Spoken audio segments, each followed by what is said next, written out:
Welcome दोस्तों, स्वागत है आपका मेरे YouTube चैनल में। तो दोस्तों, अब से पहले हमने जैन धर्म और बौद्ध धर्म कर लिए थे कि उसमें क्या था। इसके बाद में ये चार धर्म और रह जाते हैं, आजीवक, भागवत, शैव धर्म और वैष्णव धर्म। इनको देखने के बाद में जो हमारा सीक्वेंस होना चाहिए था, यानी कि सिंधु सभ्यता, वैदिक सभ्यता, उसके बाद 16 महाजनपद। तो हम इनको पूरा करने के बाद 16 महाजनपद देखेंगे। इनको पहले कराने का रीजन ये है, पहले भी हमने बताया था कि वो छूट जाते हैं। तो हम देखेंगे आजीवक संप्रदाय। इसके जो संस्थापक थे, फाउंडर थे, वो मोखली पुत्र गोसाल थे। एक थे हमारे चंद्रगुप्त मौर्य। चंद्रगुप्त मौर्य जो थे हमारे जैन धर्म के थे।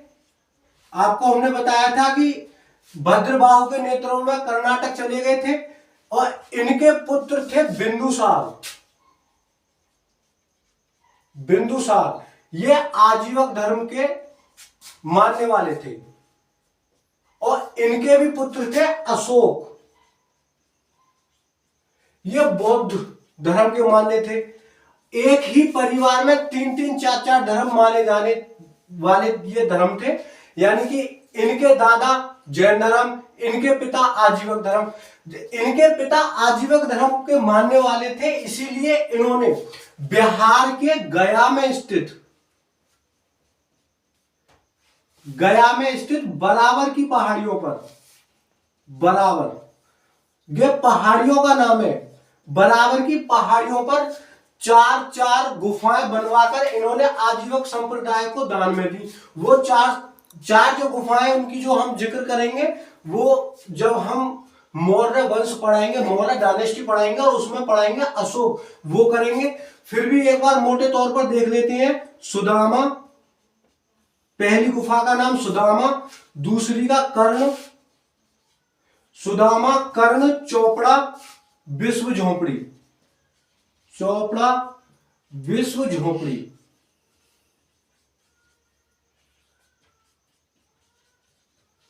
और इनके बारे में जो विस्तृत जानकारी है वो हम जब लेंगे जब अशोक को पढ़ेंगे।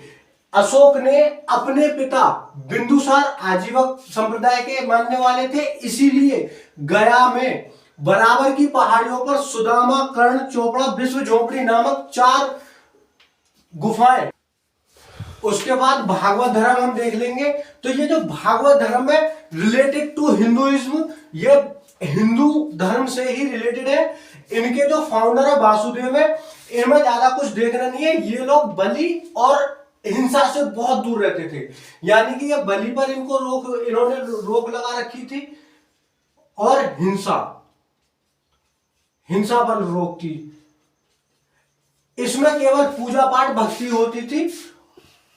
इसके बाद में हम शैव धर्म देख लेंगे। शैव धर्म हमारा मुख्यतः साउथ इंडिया में,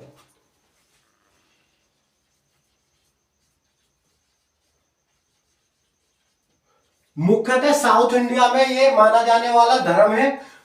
इसमें तीन तीन हमारी शाखाएं हो जाएंगी, पशुपति, कपालिक और लिंगायत। पशुपति मतलब पति का मतलब ध्यान रखने वाला, ये पशुपति शिव जी का ही नाम है। और कपालिक की अगर हम बात करें तो कपालिक वाली शाखा के लोग प्राचीन ढंग से रहते थे। कपालिक का मतलब है खाने पीने के लिए मानव खोपड़ी अपने पास रखते थे, उसी में खाते थे, उसी में पीते थे। दूसरी बात है भी, थे नहीं, है भी।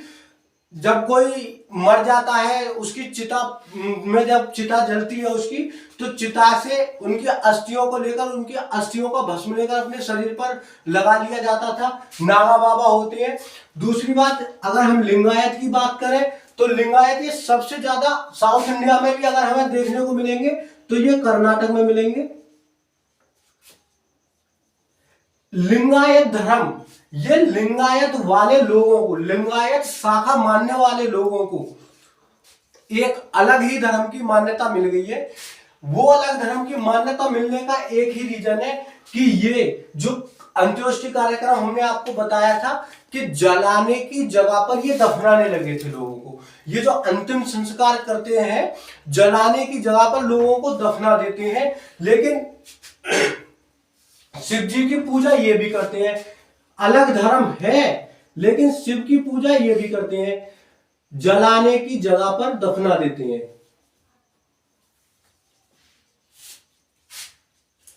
अलग धर्म की मान्यता इनको मिली हुई है।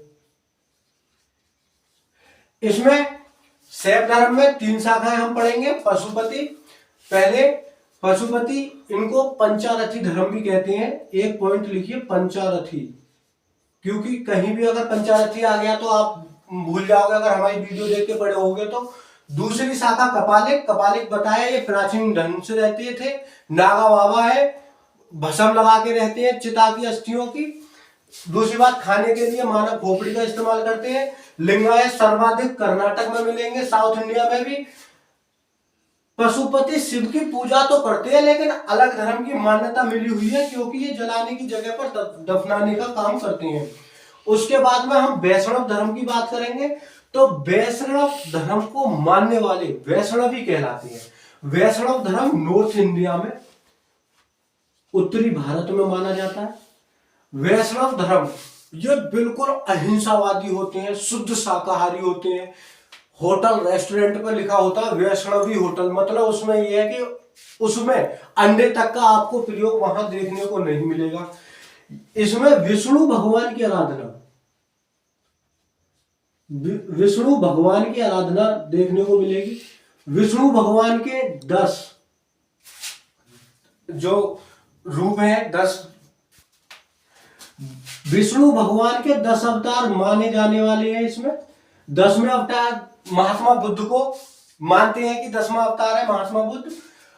इनमें अगर अंतर शैव धर्म और वैष्णव धर्म में हम अगर अंतर देखें तो सबसे पहला जो अंतर रहेगा, इसमें 3 शाखाएं हो जाएंगी। इसमें डायरेक्ट विष्णु भगवान की आराधना होती है, इसमें पशुपति शिव की आराधना होती है, इसमें कोई भी शाखा है ही नहीं। शुद्ध शाकाहारी ये भी है, शुद्ध शाकाहारी ये भी है। उसमें अगर भागवत धर्म और इसमें सिमिलरिटी अगर देखने को मिलेगी तो ये है कि दोनों अहिंसावादी हैं, बिल्कुल भी हिंसा नहीं करते, बिल्कुल भी नॉनवेज खाते नहीं है, वेजिटेरियन है टोटल टाइप। उसके बाद में ये हमारा हो गया आजीवक संप्रदाय, भागवत धर्म, शैव धर्म, वैष्णव धर्म। अब हम आते हैं 16 महाजनपद पर। 16 महाजनपद जो थे प्राचीन काल में, 16 महाजनपद काल में, 16 महाजनपद की अगर हम बात करें तो 16 महाजनपद यानी हमारे वैदिक सभ्यता के बाद में 16 महाजनपद काल यानी महाजनपद काल आएगा वैदिक सभ्यता के बाद में। और महाजनपद में 16 होंगे, महाजनपद हमारे 16 होंगे। वैदिक काल हमारा जो चला था उसके बाद में महाजनपद काल आया। ये महाजनपद काल हमारा 600 ईसा पूर्व से 340 ईसा पूर्व तक ये हमारा चला। इसमें हम 16 महाजनपद पढ़ेंगे, उनका क्षेत्र पढ़ेंगे, उनके राजधानी कैपिटल्स पढ़ेंगे। इसमें ज्यादा कुछ आता नहीं है। एक तो इनके कोई भी महाजनपद का नाम देके उसकी क्षेत्र पूछ लेगा, उसकी राजधानी पूछ लेगा। इसके अलावा हमको जो मगध महाजनपद है, मगध को डीपली पढ़ना है। सारे क्वेश्चन मगध महाजनपद से होंगे। तो इससे पहले कि हम सारे महाजनपद देख लेंगे, उनकी राजधानी देख लेंगे। जब उससे पहले एक चीज और हम देख लेंगे कि यूपी के जब हमारा वैदिक सभ्यता चल रहा था तो उसके बाद में यूपी के अतिरंजीव खेड़ी,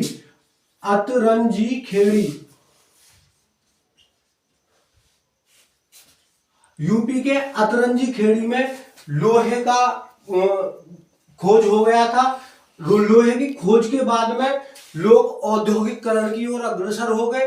औद्योगिकरण के संग यानी ये कह सकते हैं कि शहरीकरण की ओर अग्रसर हो गए। ऐसे ऐसे एक जगह पर इकट्ठे होने लगे।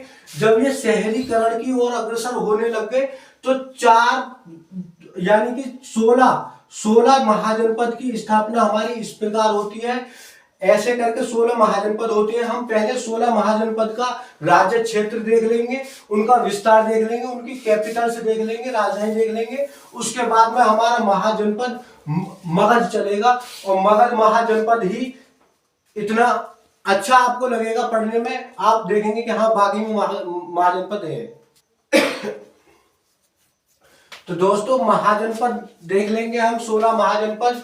ये एक बार इधर महाजनपद लिखेंगे, उसके बाद में क्षेत्र लिख लेंगे, उसके क्या क्या क्षेत्र थे, एरिया, उसके बाद में राजधानी यानी कि उनकी कैपिटल कौन कौन सी थी। तो सबसे पहले अगर हम बात करें तो वेस्टर्न साइड हमारा जो पश्चिमी, जो सबसे पश्चिमी भाग जो था पाकिस्तान का, कांधार था, उसकी जो राजधानी थी वो तक्षशिला थी। कंबोज, उसके नीचे कंबोज था, तो कंबोज प्रेजेंट में ये मान के चलिए अफगानिस्तान में, लेकिन उस समय तो कदाचित, अब तो कदाचित अफगानिस्तान में ही है, लेकिन इसकी राजधानी घाटक थी। कुरु, मेरठ व थानेश्वर वाला क्षेत्र था, इसकी राजधानी इंद्रप्रस्थ हो जाएगी। मत्स्य, जयपुर वाला क्षेत्र जो है वो मत्स्य, विराटनगर उसकी राजधानी हो जाएगी। पांचाल हमारा बरेली, बदायूं और फर्रुखाबाद वाला क्षेत्र हो जाएगा। पांचाल, बरेली, बदायूं और फर्रुखाबाद वाला क्षेत्र, इसकी जो राजधानी हो जाएगी अहिछत्र, व एक और इसकी राजधानी थी कामपिल्स, अहिछत्र और कामपिल्स। सूरसेन जो हमारा महाजनपद है, उसकी जो राज्य क्षेत्र था वो मथुरा था, इसकी राजधानी भी मथुरा हो जाएगी। वत्स इलाहाबाद वाला क्षेत्र, वत्स इलाहाबाद वाला क्षेत्र, आधुनिक नाम अगर इसका आए तो प्रयागराज। क्वेश्चन बन सकता है कि वत्स महाजनपद जो था वो जिस एरिया में था उसका आधुनिक नाम प्रयागराज हो जाएगा, इसकी राजधानी कौशाम्बी। मल्ल महाजनपद, देवरिया जिला जो मल्ल महाजनपद में है, देवरिया जिला, यूपी का देवरिया जिला मल्ल महाजनपद में है, इसकी कुशीनगर राजधानी हो जाएगी। कौशल अवध का क्षेत्र, कौशल अवध वाला क्षेत्र कौशल, उसकी राजधानी साकेत और श्रावस्ती हो जाएगी। काशी जो है बनारस, काशी, ये तो खैर याद करने वाली चीज ही नहीं है, सबको याद रहता है, क्योंकि काशी हिंदू धर्म से बहुत ऊपर वाली जगह है। हिंदू धर्म में काशी को और इलाहाबाद को बहुत मान्यता प्राप्त ये जगह है, तो शायद ही कोई बंदा इसको भूल पाएगा। काशी बनारस वाला एरिया, और इसकी राजधानी वाराणसी। उसके बाद में हमारे 6 और रह गए, वो और देख लेंगे। 11वां हमारा महाजनपद अंग हो जाएगा, उसका जो क्षेत्र हो जाएगा भागलपुर डिस्ट्रिक्ट है बिहार में, वो अंग का क्षेत्र हो जाएगा, और इसकी जो कैपिटल रहेगी चंपा। बात करते हैं मगध महाजनपद की, तो ये दक्षिणी बिहार का क्षेत्र हो गया, दक्षिणी बिहार का क्षेत्र हो गया। इसमें भी मगध में भी 2 हो जाते, एक उत्तर में वैशाली था और दक्षिणी बिहार में मगध। तो वो हम जब मगध महाजनपद आपको पढ़ाएंगे तो वो सारा कुछ हम आपको बता देंगे। तो मगध का जो राज्य क्षेत्र था वो दक्षिणी बिहार, इसकी राजधानी गिरिब्रज या राजगृही, गिरिब्रज या राजगृही। उसके बाद में बज्जी, इसको ब्रजी भी कहीं कहीं लिखा हुआ होता है। ये दरभंगा और मुजफ्फरपुर जिला, दरभंगा और मुजफ्फरपुर जिला के राज्य क्षेत्र का क्षेत्र है। इसकी जो राजधानी हो जाएंगी वैशाली, जनकपुरी और मिथिला, वैशाली, जनकपुरी और मिथिला। चेदी बुंदेलखंड यूपी का क्षेत्र, इसकी राजधानी सूक्तिमती, इसकी राजधानी हो जाएगी सूक्तिमती। सूक्तिमती हमारी बांदा जिला, यूपी में बांदा जिला है, चित्रकूट के पास में, चित्रकूट और बांदा बराबर बराबर में है, उसी के पास में ये सूक्तिमती जगह उस टाइम पर होती थी।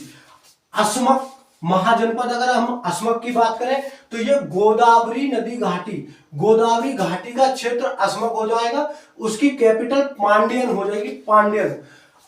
16वां हमारा अंतिम महाजनपद अवंती, मालवा का क्षेत्र, और इसकी राजधानी उज्जैनी हो जाएगी। अब हम बात करते हैं मगध महाजनपद की। अब तक के महाजनपद में जो हमने आपको 16 महाजनपद बताए हैं, अब तक में केवल और केवल यही क्वेश्चन बनेगा कि कौन से महाजनपद का कौन सा क्षेत्र था और उस महाजनपद की क्या राजधानी थी। इसके बाद में जो मगध महाजनपद है, इसमें कई सारे वंश आए, उन्होंने अपना स्थापना की, अपनी राजधानी अलग अलग बनाई। ये हम देखेंगे।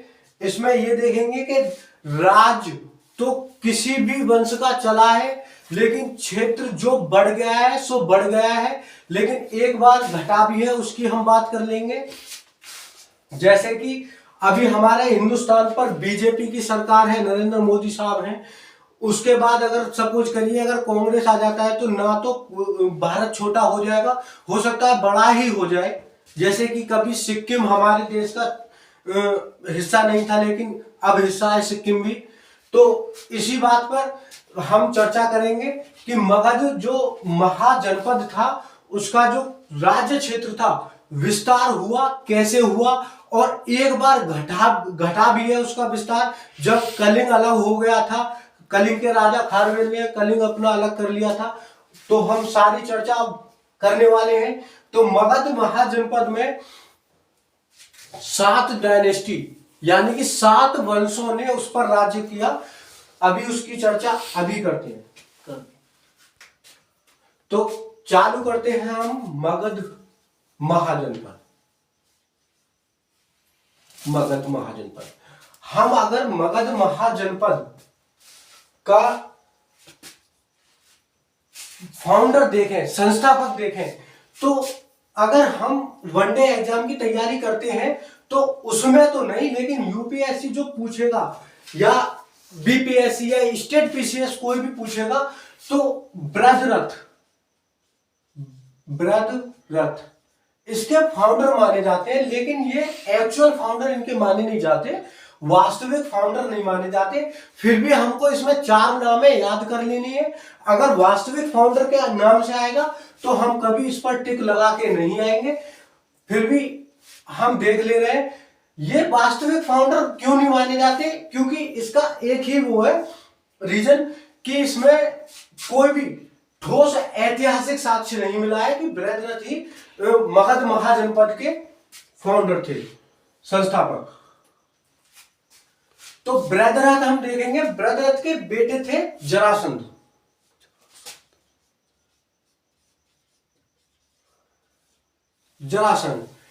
इनका जो बृहद्रथ की जो जिक्र आई है ना, एक महाभारत महाकाव्य है, उसमें ये बृहद्रथ की जिक्र आई है। कोई ऐतिहासिक ठोस नहीं है, ठोस सबूत ऐतिहासिक इनके मिले नहीं है, इसलिए ये एक्चुअल फाउंडर माने नहीं गए हैं। इनका जरासंध का युद्ध पूछने को आ जाता है कि जरासंध का युद्ध महाभारत में किससे हुआ था, तो वो भीम से हुआ था। भीम से। इस युद्ध का क्या नाम था, तो ये मल्ल युद्ध था। इतना हमको याद रख लेना है। जरासंध के बेटे का नाम आ जाएगा सहदेव।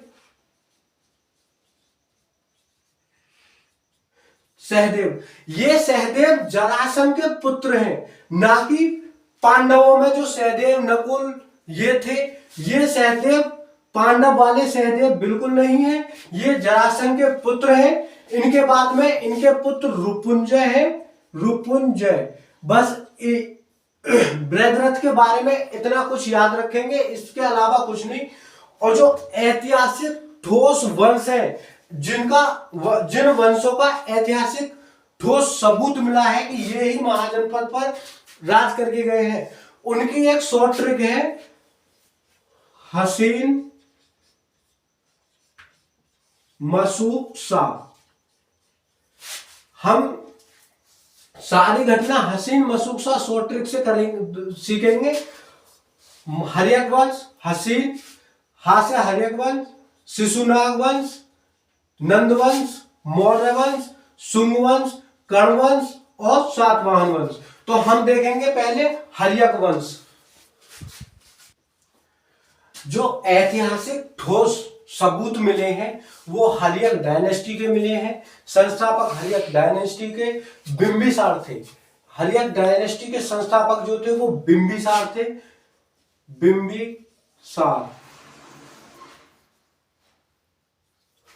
बिंबिसार थे। शुरुआत में मगध अगर महाजनपद की हम बात करें तो ऐसे कुछ करके बिहार का मैप है, ये ऐसे नॉर्थ, ये साउथ। तो यहाँ पर ही मगध महाजनपद था, इधर वैशाली था। वैशाली जो था ये इन्होंने बिंबिसार ने एक बार वैशाली पर अटैक करने का सोचा लेकिन कामयाब नहीं हुए। वैशाली पर इन्होंने आक्रमण किया लेकिन युद्ध नहीं जीत पाए। इन्होंने अपना राज्य विस्तार किया।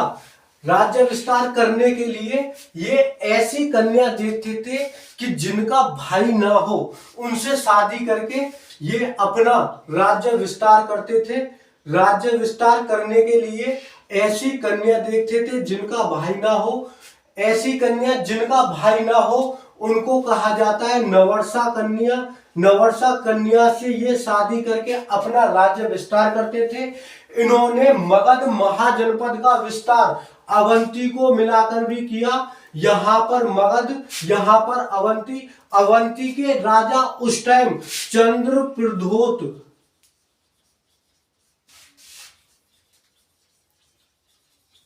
चंद्रप्रद्योत ऐसी बीमारी से ग्रसित थे जिसका इलाज मुमकिन वहां पर नहीं था। तो बिंबिसार ने अपना राजवैद्य जीवक इनकी सेवा में भेजा और इन्होंने इनको जो भी उस टाइम की मेडिसिन थी वो दी और चंद्रप्रद्योत ठीक हो गए। चंद्रप्रद्योत ठीक होने के बाद में उन्होंने मगध में अपना समर्पण कर दिया कि हम मगध में ही हैं, हमारे राजा बिंबिसार हैं। तो बिंबिसार का अवंती पर भी राज हो गया था। बिंबिसार ने अवंती पर राज किस प्रकार किया, ये क्वेश्चन हमारा बनता है। क्वेश्चन बनता है कि किस प्रकार किया, तो वो उसका जो ऑप्शन होगा अपने राजवैद्य जीवक को भेजकर किया या फिर ऑप्शन होगा युद्ध के द्वारा किया। तो हमारा करेक्ट आंसर हो जाएगा राजवैद्य जीवक के द्वारा चंद्रप्रद्योत के इलाज करवाया और चंद्रप्रद्योत ने अपना समर्पण अपने आप को खुद बिंबिसार को सरेंडर कर दिया था। कोई युद्ध यहाँ पर हुआ नहीं था। इसके बाद में इनके बिंबिसार के बेटा थे अजात शत्रु। बिंबिसार के बेटा अजात शत्रु याद हम रखेंगे। अजात शत्रु को कुड़िक भी कहा जाता है। कुड़िक, इनको पितृहंता भी कहा जाता है। पितृहंता और कुड़िक इसलिए कहा जाता है क्योंकि अपने पिताजी बिंबिसार की इन्होंने हत्या करके राजगद्दी पर बैठे थे। इनके पिता बिंबिसार का सपना था कि वैशाली को वो अपने राज्य क्षेत्र में भी मिला लें। बिंबिसार का सपना था कि वैशाली को अपने राज्य क्षेत्र में भी मिला लें। तो सबसे पहला अजात शत्रु का काम यही रहा कि उन्होंने वैशाली को जीता और ऐसे डायरेक्ट अटैक आक्रमण उन्होंने नहीं किया था। अपना गुप्तचर वर्षकार साधु के वेश में वैशाली भेजा गया। जब साधु बन के गुप्तचर वर्षकार जब वैशाली गए तो उन्होंने वहां पता लगाया कि वैशाली के राजा किस प्रकार के हथियारों का, किस प्रकार के सैनिकों का, किस प्रकार की कह लीजिए कि वहां की जो सैनिक थे किस प्रकार युद्ध करते हैं, किस प्रकार सक्षम थे युद्ध करने में, ये सब उनके गुप्तचर वर्षकार ने पता लगाया। उनकी रणनीति का पता लगाया। अजात शत्रु ने अपने गुप्तचर वर्षकार को वैशाली भेजा और इन्होंने वैशाली पर विजय प्राप्त कर ली और अपने डैडी का सपना पूरा किया, अपने पापा का सपना पूरा किया। बिंबिसार ने अपनी राजधानी राजगीर को बनाया था क्योंकि राजगीर चारों ओर से पहाड़ों पर गिरा हुआ था और कोई भी राजा अपनी राजधानी इतनी सेफ जगह पर बनाता है कि उसको कोई अटैक ना कर पाए, या फिर कह लीजिए कि कोई जैसे ये गुप्तचर इन्होंने भेजे, ऐसे कोई भेज के उनकी जो भीतर अंदर क्या चल रहा है वो सब चीज पता ना लगा पाए। बिंबिसार ने अपनी राजधानी राजगीर को बनाया, लेकिन अजात शत्रु ने राजधानी की किलेबंदी करा दी। किलेबंदी, राजधानी की किलेबंदी किसने कराई? तो वो अजात शत्रु ने कराई। दो नए जो हथियार थे, जो उन्होंने वैशाली पर अटैक करने के लिए वैशाली से ही सीखा था, तो एक था महाशिलाकंटक। महाशिलाकंटक ये गुलेल टाइप का हथियार होता था कि बड़े बड़े पत्थर, गुलेल जैसे इतना छोटा पत्थर गुलेल में भर के फेंक देते हैं, ये बड़े बड़े पत्थर, महाशिला यानी महा मतलब बड़ा, शिला मतलब पत्थर, बड़े बड़े पत्थरों को फेंक देता था। बहुत भयंकर हथियार था उस टाइम पर। और दूसरा हथियार था रथ मूसल। इन दोनों हथियार के जो फाउंडर है, जो खोज करता है, वो हमारे अजातशत्रु है। इन्होंने नए हथियार की खोज करी थी। इसके बाद इनके पुत्र उदयन हम देख लेंगे। उदयन, इन्होंने भी अपने पापा उदयन ने भी अपने पिता के भाला मारकर हत्या कर दी थी और राजगद्दी पर खुद बैठ गए थे। इन्होंने इतना खुद कुछ खास काम नहीं किया था। अपनी राजधानी राजगीर से पाटलिपुत्र, पाटलिपुत्र यानी कि पटना ले आए थे। पाटलिपुत्र भी सेफ जगह पर है, चारों तरफ से नदियों से घिरा है। कहीं भी इस पर अटैक करने से पहले नदियों को पार करना होगा, और नदियां पार करके इतना आसान किसी पर अटैक करना होता नहीं है। उदयन के पुत्र नागदशक, उदयन के पुत्र नागदशक, उदयन ने पहले ही नागदशक को, अपने पुत्र को यह बोल दिया था, बेटा जब शादी करनी हो बता देना, भाला भूला मत मारना, जब राजगद्दी पर आपको बैठना हो तो बता देना, मारना मुकरना मत। इसमें जो मगध साम्राज्य में जितनी भी डायनेस्टी आई, इनके मैक्सिमम डायनेस्टी का जो अंत किया उनके खुद के सेनापति ने किया। इनकी ये गलती रही कि अपने सेनापतियों को इतना ऑथोरिटी इन्होंने दे रखी थी। देखो, सेनापति अपने आप में बहुत बड़ा पद होता है। भारत में एक ऐसी पद्धति है कि बहुत बड़ा पद तो है सेनापति, लेकिन उनके ऊपर सबसे ऊपर राष्ट्रपति हैं, प्रेसिडेंट। तीनों सेनाओं के मुख्य प्रमुख होते हैं राष्ट्रपति।